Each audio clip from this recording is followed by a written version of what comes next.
So you've had a newborn in Canada, a new citizen, and you're getting ready to make it official. And you know how it works. It's not really official until the baby has peed on your face and you've received their Canadian passport. So while you clean the salty ammonia off your face, let me show you how I applied for my baby's Canadian passport. We'll talk about who can apply for the newborn's Canadian passport, the forms and documents you'll need, where to apply, and finally, how long will it take and ways to expedite the process.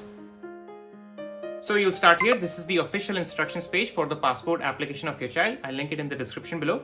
So if you scroll down under who can apply, there are 3 possible scenarios. If you're a couple, then as long as you're not separated or divorced, any one parent can apply. So either parent can apply for the child's passport. If you're the parent who's separated or divorced and have a custody situation going on, then as long as you have the documentation to prove the custody arrangement, you can apply as well. And same goes for legal guardianship. As long as you have the documentation to prove it, you can apply for the child. For example, for our case, I applied for my son's passport. I was the main applicant parent. My wife was the other parent, a co-signer if you will. So her participation was to sign the form and give her consent. So then you scroll down, answer a few basic questions, and based on your selections, you'll get the required form and documents. So first up is, when do you need the passport? So if you click on this drop-down link, you'll get 3 available options to choose from. This first option, the standard, is the most common. Most people end up choosing this one. You submit your application in person or by mail and you get your child's passport delivered to your home address in about 10 to 20 business days. It's usually sooner than 20 business days. But you can, if you want to, use this express or urgent option as well. But these methods might require you to produce proof why you need the passport urgently. Now, most people are not going to need these 2, express or urgent. The standard method works just fine. And there are ways to even expedite the standard process. I did my son's application using the standard method and we got the passport in 7 business days. So for the remaining part of the video, I'll discuss this standard method, but I'm just showing this to you that you have the express and the urgent options available to you as well with a premium price. And if you have the documentation to justify why you need the passport urgently. So then I scroll down, select this 10 to 20 business days. Then who are you applying for? Obviously, this is my child. How do you want to apply? So in-person method works best. You can apply using by mail if you have the time, but I would recommend in-person is much better and it's quicker. Was the child's most recent passport lost or stolen or damaged? So none of the above applies. This is the first ever passport of my child. And then based on your selections, you'll get the application form and the list of all the documents required. So before we get to the main application form, let's first review the documentation required because it will help in understanding and filling out the main application form. So you click on this second link and all the documents that you need are mentioned here. Let's review them. So first up is proof of your child's Canadian citizenship. And the best proof of this is your child's Canadian birth certificate. So this is my child's birth certificate. He was born in Ontario. So Ontario birth certificate, provincial birth certificate, with the details, name, date of birth, place of birth, registration number, and most importantly, parents' names and places of birth. So if your child was born in Canada, whatever province, then you'll need this kind of birth certificate with parental information, meaning the names and places of birth of both parents should also be listed in that birth certificate. That is what will be required to apply for the child's Canadian passport. My child was born in Ontario, so I used this exact same birth certificate with parental information to apply for his passport and it was accepted. By the way, if you've had a newborn in Canada recently and are looking to apply for their birth certificate, do it quick. I've shared in detail how I applied for the birth certificate of my child in this video, which is also linked in the description below. I also explained how to apply for the health card, SIN number, and Canada Child Benefits for your child in the same application as the birth certificate. So I'd highly encourage you check that video out if you're struggling with the documentation for your newborn. Now, if you or your partner is a Canadian citizen, but your child was born outside of Canada, then they'll obviously have claim to Canadian citizenship, but they will not have a Canadian birth certificate. They will have the birth certificate from the country where they were born. So in that case, you don't need to register the birth again in Canada. But in order to apply for the child's passport in this situation, you will need a Canadian citizenship certificate for that child. So if you fall under this category, if your child was born outside of Canada but has claim to Canadian citizenship, first you need to apply for their Canadian citizenship certificate. Once you have the certificate, that's when you apply for their passport. Here's a page where you can read all about how to apply for the Canadian citizenship certificate for your child born outside of Canada. I'll leave it in the description below. So go through it. It's a pretty straightforward process. And once you have the certificate, then you apply for the child's passport. All right, next up is proof of parentage. So it's a document that establishes the relationship between the parent and the child. So basically, if your child is born in Canada, then the birth certificate with parental information that we just looked at is going to serve 2 purposes. Number 1, it's the proof of Canadian citizenship that we just saw. But it's also going to work as a proof of parentage. And if your child is born outside of Canada, As long as the child has a birth certificate that has details of the parents, that will also work as a proof of parentage, but that birth certificate from outside Canada will not work as proof of Canadian citizenship. In that case, you will have to apply for the Canadian citizenship certificate for your child. Now, if you have a custody, divorce, or legal guardianship situation going on, then steps are almost the same with some minor differences and tweaks. So you can read all about that in this page. Alright, next up is photos. So as it says here in the instructions, you'll need 2 identical passport photos of your child taken at a commercial photography studio. And the photos have to be in the format that they've asked for. So for instructions, you click on this link, select child, and then you'll get all the photo requirements you need for the child. So you simply show these instructions to your photographer at the digital photography studio and they'll know what to do. Now, as far as where to get the photo is concerned, any passport photo center or digital photography studio that specializes in passport photos should work just fine. So you can do a quick search on Google, read the reviews and choose the one you like. Just make sure to call them and confirm whether or not they do newborn photos, because a lot of these photography studios don't do newborn photos. So you don't want to just randomly look up a photography studio and then reach the center and then find out later that they don't do newborn photos. So it's always advisable to call them ahead, confirm that they do newborn passport photos, and then make an appointment or walk in. And for centers, usually your Staples, Walmart, Shoppers, UPS do photos. So again, find the one that you like near to you and give them a call, confirm if they do newborn photos, and if they do, then you can definitely make an appointment. But besides these commercial chains, there are also plenty of standalone stores that do this. Individual small photography centers that specialize in these kinds of jobs. And in my personal experience, they often do this a lot better and quicker. So don't just choose the nearest option, do a bit of research and find the one that has a good balance of performance and turnaround times,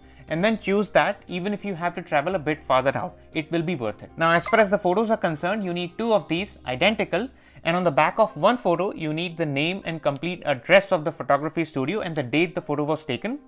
As well as on the back of the same photo, you also need this statement that says, I certify this to be a true likeness of, then your child's name, and it has to be signed by the guarantor. Speaking of which, a guarantor is someone that you, the applicant parent, the one who's applying for your child's passport, have known for at least 2 years.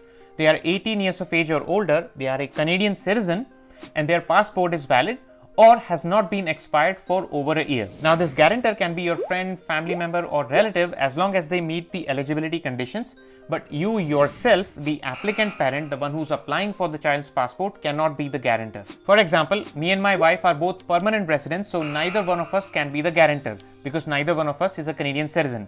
If both of you are Canadian citizens, then one parent becomes the applicant parent and the other parent can become a guarantor because they are a Canadian citizen.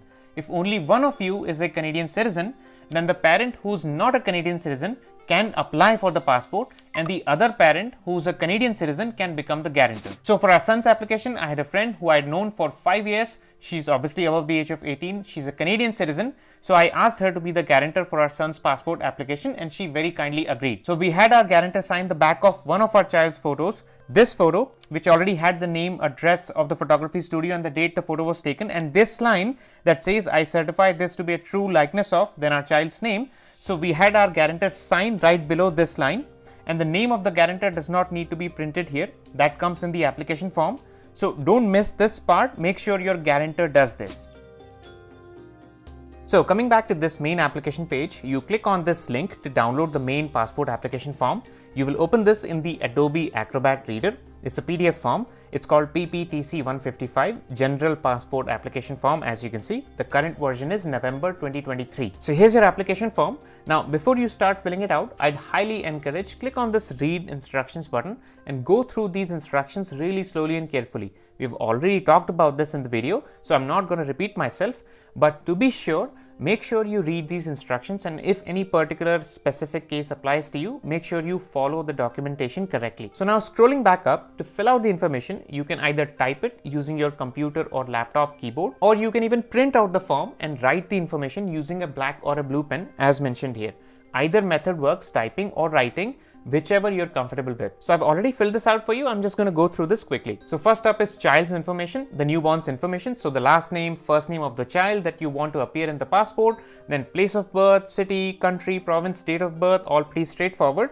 Just be mindful here because this information is going to appear on the passport. So make sure you are accurate. Then gender, you know what the gender is. Then eye color, you don't have to be exact. Just write the color that best describes your child's eyes. Ours was black. Then height, you don't have to be exact. Again, newborns change by the day. So just go with the closest estimate. At the time when we filled it out, our son was about 50 centimeters. So we just went with that estimate. Then for the anticipated date of travel, if you don't have any plans to travel in the future, then you can just check this unknown radio button. Otherwise, you can fill out a tentative date based on your travel plans. Then for the current home address, I put the address where my wife and I are currently living in Canada. Our son would obviously be staying with us. So complete residential address in Canada where I was staying, because that's where my son would be staying. Then mailing address was the same as the residential address, meaning we receive our mail at the same address where we are currently residing, currently living. That's why, as it says here, you only need to provide this information if these are different. In our case, these were same, and that's why I left this blank. Then the signature section, you can completely leave this blank. As it says here, children under 16 years of age are not required to sign the application form. So you don't even have to sign this section on behalf of your newborn. You can just leave this blank. The next up is information on applicant parent and other parent. So remember what I told you before, I applied for my son's passport. So I was the applicant parent. My wife was the other parent. So we'll fill out the information for both parents here. So first up, it asks, is the child currently the subject of adoption process? So this did not apply to us. So just check no. Are there any separation agreements? This was also no for us. Obviously, if any of these are yes for you, then you check the appropriate radio button, and then you'll have to include the documents that you can find in the passport application instructions that I showed you before. So now this section is the details of the parents. One parent, the applicant parent, their details here, and the other parent, their details here. So in this case, I was the applicant parent and my wife was the other parent. So all my information in this applicant parent box. So my last name, my first name, date of birth, country of birth, my complete residential address in Canada, my phone and my email. Similarly, all my wife's information, the other parent's information in this right box. Then the bottom fields are declaration fields where me and my wife, both parents, have to sign, put down the date and mention the place where they signed the form. So when you're filling this form online, meaning you are using your keyboard to actually type the information using an Adobe Acrobat reader, it might not allow you to type the signatures. And that's fine. Don't worry about the signatures at this point. We'll finish the form first. Once you're done, then you print out the form and then you can hand sign all the signature sections. We'll cover that in a second. The next up is previous Canadian travel document. So has a Canadian travel document, passport or certificate of identity been issued to the child in the current name? So this was no for us. This was the first ever application for passport for our child. So no other document had been issued to our child. So we simply check no. This is, I'm guessing, will be the case for most of the parents who are applying for their newborn's passport. Then obviously if you've answered no here, this question does not apply. So you don't have to check anything here. The next up is proof of Canadian citizenship. So we already talked about this. For a child born in Canada, it is the birth certificate issued by your province with parental information that works as a proof of Canadian citizenship. So here's the birth certificate of my child. I'll put down this registration number from the birth certificate right here and this date of issue right here. And if you applied for your child's Canadian citizenship certificate, then it will also have a certificate number as well as the date of issue. So simply reference that and put those details here. Then next up is declaration of applicant. So again, one parent who's the applicant will have to sign this declaration section. So for our case, I was the applicant parent, my wife was the other parent. So all my information here again, last name, first name, relationship to my son and my son's name. And this is where I'll date it and sign it. So again, this doesn't allow digital signatures. So once I'm done with the form, I'll print it out and sign these sections. We'll come back to this. All right, next up is the declaration of guarantor. So we went over the guarantor requirements already. Should be 18 or older, Canadian citizen, must have known the applicant for at least 2 years. So I put down the details of my guarantor here, their name, their date of birth, their Canadian passport number, date of issue, expiry of their passport. Then under relationship, I wrote friend and then mentioned my guarantor's contact number. Now, make sure you give an active contact number for your guarantor, because they may call your guarantor to verify the information. Now, it's not a guarantee that they will call. For example, for my case, they did not call my guarantor, but they can randomly pick up candidates and give calls to their guarantors to verify the information. That's why mention the active number of your guarantor and let your guarantor know to expect a call from an unknown or a private number that is most likely going to be the passport office, so that they don't cancel the call. Then here you populate the guarantor's current address, residential address where they are currently living in. By the way, the guarantor doesn't need to be living in Canada.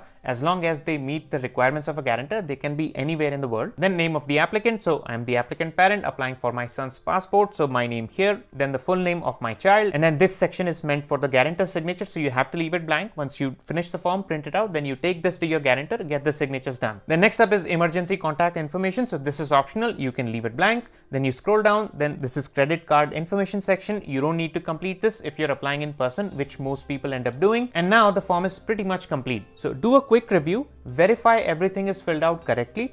Then you hit this complete form button. As soon as you hit this form will be locked for editing.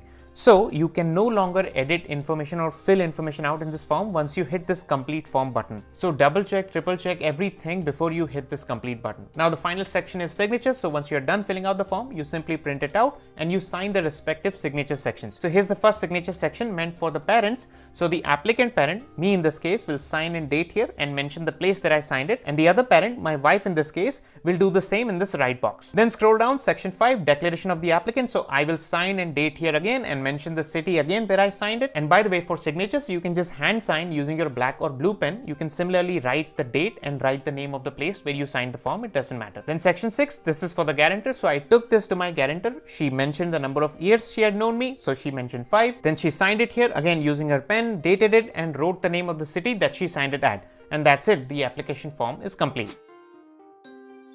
So you can submit the application packet at your nearest Service Canada Centre or passport office. Most people end up choosing Service Canada Centre. I chose Service Canada Centre as well. Now for the visit at the Service Canada Centre, they do give you an option to book an appointment, but it's very hard to get an early appointment. So you're better off just walking into a Service Canada Centre. And then depending on the location, time of day and season of the year, you may be lucky, but you should be prepared to be greeted with long lines as well. For example, if you live in Toronto, the wait times are incredible at these Service Canada centers. So if you live in an area like downtown Toronto, it's advisable to do some research and find a Service Canada center a bit farther out. For example, I live in downtown Toronto, but I went to the Scarborough Center because I wanted to avoid the long wait times in downtown Toronto. And my experience in Scarborough was really good. My total time from reaching there to completing the submission and coming out was less than an hour on a Thursday morning. Obviously, this can vary depending on the location and time of day, but you get the idea. And just to reiterate, for a standard service, only one parent, the main applicant parent, can visit the Service Canada Centre and get this done. So the other parent and the child all don't have to go, just one parent can go and get this done. For example, in our case, I was the main applicant parent, so I took all the documents to the Service Canada Centre. My wife and my son didn't have to go, and we got it done. So on the day of the submission, here are the documents that you'll need to take to the Service Canada Centre for your child's passport application. Birth certificate of the child from the province if born in Canada, or citizenship certificate if born outside Canada but has claim to Canadian citizenship. 2 identical passport photos, back of one of them with the photo studio details and the guarantor information that we discussed. The main application form, a proof of your ID, the main applicant parent's ID who's taking all these documents to Service Canada. So your passport or driver's license, whatever proof of ID you have can work. And just in case if they need to verify your status, the proof of status of both parents, PR cards or Canadian passports, whatever applies. So on the day of the submission, you reach the Service Canada Centre. You'll most likely have an initial line to get to the first counter. Once you get to the first counter, they'll verify your documents and check your application form for completeness, and then they'll give you a ticket number to move to the second counter line. Once at the second and final counter, they'll take a look at all your documents and application form. If everything looks good, they'll accept the package and then you'll have to pay. The regular fees for passport service is 57 Canadian dollars. This is the regular method where passport will be mailed to your home address within 20 business days or less. It's usually quicker than 20. Now at the final counter, you can actually ask for an expedited service which will get your child's passport in 7 business days. This will cost you an extra 50 Canadian on top of the 57 Canadian that you'll already pay for the passport application. And if you choose this method, they won't mail it to you. You will have to come back to the location to pick it up. They will give you a receipt which is going to look something like this, and this receipt will have a pickup date mentioned, and they'll most likely also let you know the time that you can come pick it up. Now keep in mind, your child's passport does not need a signature until your child is 16 years of age or older. So do not sign your newborn's passport, else it would make it invalid. So that was it for the passport application. Hope you gained some clarity. Now if you'll excuse me, I have some very dirty diapers to clean and then some room freshness to buy. Speaking of things to buy, get a Costco card. Your little one is going to start costing you big time. I'll see you in the next one.